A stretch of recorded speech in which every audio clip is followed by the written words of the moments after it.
Boxing Nation, and I'm back at it with another banger video.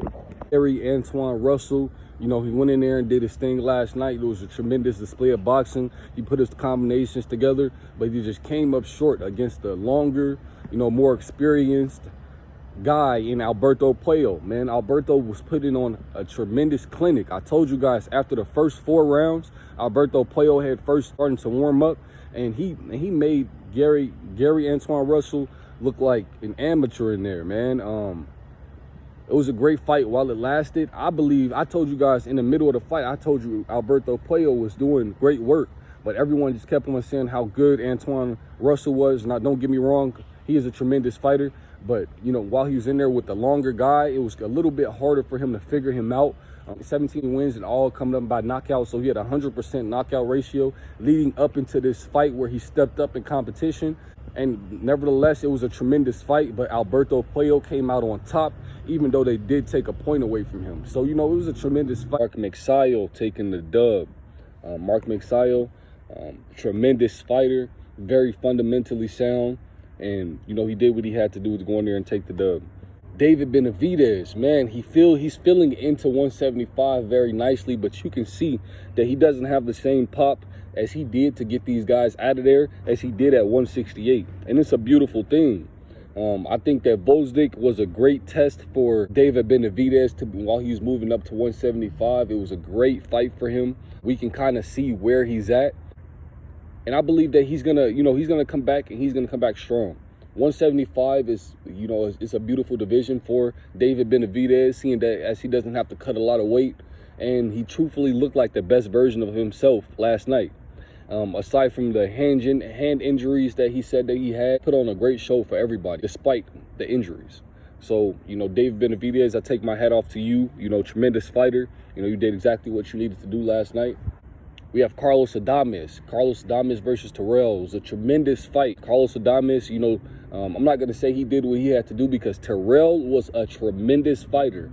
He was an amazing challenger, man. He didn't go in there and lay down. He was a live dog the entire night. It was just a tremendous fight, man. Shout out to Carlos Adames for getting the dub. Got Liam Paro versus Matias. Matias, man, he did not look like the monster that we knew last night. I knew that Liam Paro coming into this fight, he could have gave Matias a run for his money, man. Liam Paro is a tremendous fighter. He's very fundamentally sound. He put his combinations together very, very well last night. He left no stone unturned. Liam Paro did exactly what he needed to do. But Liam Paro went in there. He put his combinations together, 4 or 5 punch combinations together, and, he got Matias out of there. Tremendous fight from Liam Paro, and I hope the best for you in your future. Into Gervonta Davis versus Frank Martin. Martin came out of this fight with a tremendous jab, good body work. He had a great game plan coming out, but I just believe that ultimately, I knew that he would break after the pressure that Gervonta Tank Davis was putting on. Gervonta Davis was putting on the type of pressure that Canelo Alvarez usually puts on. He was boxing very, very nicely. He was slipping a lot of shots and making him pay every time. Gervonta Davis, you can see that it was a lot of ring rush. We had to understand that Gervonta was out of the ring for 421 days. That's 14 months. Gervonta Davis is a tremendous fighter.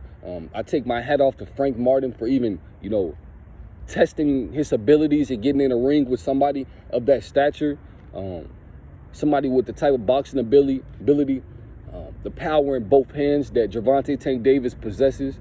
The future is bright for Frank Martin. But Gervonta Davis came out victorious last night, and, it's on to the next one. Didn't go in there and, try to shy away from the fight. He didn't try to make it a boxing match. He went in there and slugged with Frank the Ghost Martin, and, he took everything that Frank the Ghost Martin did good away from him. The likes of Lomachenko next, and we know that Loma is a tremendous fighter. He also is a guy with 200 or 300 amateur fights. Gervonta Tank Davis also has 200 plus amateur fights. Definitely well polished, and I believe that once they step in the ring, we'll be able to see the difference between the skill sets. I think that the first couple rounds, Lomachenko will get off pretty well. But ultimately, I believe that Gervonta Davis, he has the ultimate equalizer, and he might just stop Lomachenko as well. Thank you guys for tuning into the stream. I'm going to start doing more live commentary. I want you guys to let me know, who do you guys want to see me talk about? What fights do you guys want to see next? We keep pushing for these fights because we have a voice, and we can make these big fights happen. Let me know what you guys think about all of these fights in the comments below. Everybody put on a great show last night. Shout out to them. But until next time, it's Boxing Nation, and I'm signing out.